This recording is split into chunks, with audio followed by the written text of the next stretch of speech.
Murder की जो घटना घटित हुई है उसमें जो मुलजिम है उसको गिरफ्तार कर लिया गया है। बाकी शेष रहे हैं उनको गिरफ्तारी के प्रयास जारी है।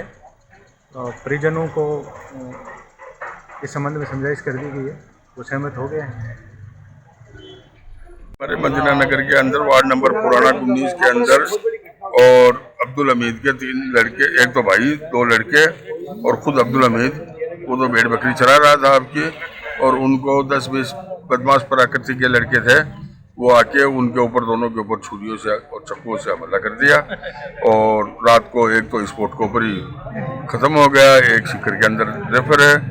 तो इस वजह से रात से परेशान होकर यहाँ पर बैठे हैं हॉस्पिटल के अंदर। और सुबह से तो कोई कार्रवाई इतनी वो थी नहीं, कर रहे थे कार्रवाई पुलिस तो खैर आपकी, मगर हम संतुष्ट नहीं थे। अब पुलिस के उच्च अधिकारी आके हमें विश्वास दिलाया, तो हम ये बॉडी भी ले रहे हैं और ये धरना भी समाप्त कर रहे हैं। वार्ड नंबर 19 के अंदर एक झगड़ा होता है, उसमें एक बच्चा था, नौजवान बच्चा, उसकी हत्या हो गई थी, एक घायल हो गया था। उस अवस्था को लेकर के आज हमारे लोगों ने, जिम्मेदार लोगों ने हॉस्पिटल के सामने वो धरना भी दिया था। और धरना दे करके हमने हमारी डिमांडें की थी और पुलिस को ये कहा था कि जितने भी लोग मुलजिम वो अरेस्ट होना चाहिए। और 5 घंटे बाद में नवलगढ़ पुलिस के अधिकारी डिवाइस के सब आए थे, उन लोगों ने हमारी बात सुनी और मुलजिम को अरेस्ट करने का आश्वासन दिया। उनका आश्वासन लेने के बाद में हम लोगों ने ये मुनासिब समझा कि पुलिस की बात को मानते हुए जो बॉडी उसका पोस्टमार्टम करके उसको दफनाया जाए, और जो भी इसकी आर्थिक मदद हो और जो भी कानूनी कार्रवाई है, जो बाकी मुलजिम बनते हैं उनको जल्द से जल्द गिरफ्तार किया जाए, ये हमारी मांग थी। सबसे पहले तो इस दर्दनाक घटना में पीड़ित परिवार के साथ हम सब साथ हैं, उनके दुख में हम साथ हैं। घटना जो हुई वाकई दर्दनाक घटना थी। किसी भी परिवार का अगर कोई सदस्य जाता है वो एक दर्दनाक, एक दुख भरी घटना होती है। घटना घटने के पश्चात एक व्यक्ति उनमें सीरियस था, उसको जयपुर रेफर कर दिया गया। दूसरे पक्ष में भी एक व्यक्ति की लगी थी, उसको भी जयपुर रेफर कर दिया गया था। उसके बाद पुलिस ने दबिश दे के रात को कुछ मुलजिमों को गिरफ्तार किया था, कुछ नौजवानों को किया था, उसमें से कुछ नामजद भी है, कुछ अन्य भी है। उसके बाद आज सुबह जब पोस्टमार्टम की बात हुई तो सभी समाज ने यह तय किया कि जब तक आरोपी गिरफ्तार न हो हम पोस्टमार्टम की अनुमति नहीं देंगे।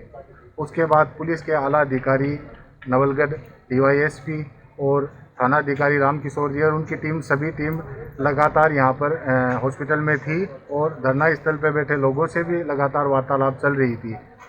और अभी सब समाज ने मिलकर ये तय किया है कि सबसे पहले तो डीआईएसपी ने साहब ने यहाँ पर 5 से 10 जनों की कमेटी गठित की थी, उसमें से उनको बुलाया था और उनसे वार्तालाप की थी।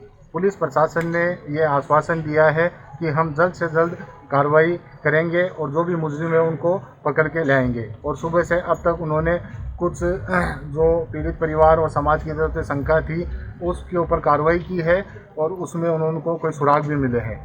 अब समाज में ये तय हुआ है कि जब पुलिस के आला अधिकारी यहाँ पर मौजूद थे और उन्होंने आश्वासन दिया है, उस पर पीड़ित परिवार एवं समाज पोस्टमार्टम के लिए राजी हुआ है।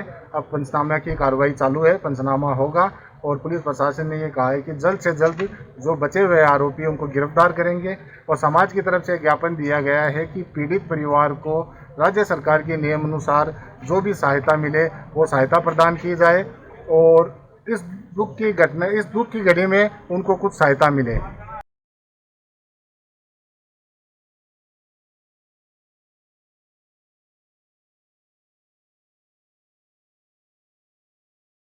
लेकिन अब उस चीज़ को तो अपन वापस कर ही नहीं सकते, लेकिन अपन अपराध जल्दी से जल्दी अपराधियों को गिरफ्तार करें, उनको सजा दिलाएं, ये काम कर सकते हैं, अपना माहौल सामान्य करें वापस। ठीक है, आप सबको धन्यवाद। न्यूज़ सारथी 24 श्रवण कुमार नेचू, नवलगढ़, झुंझुनू।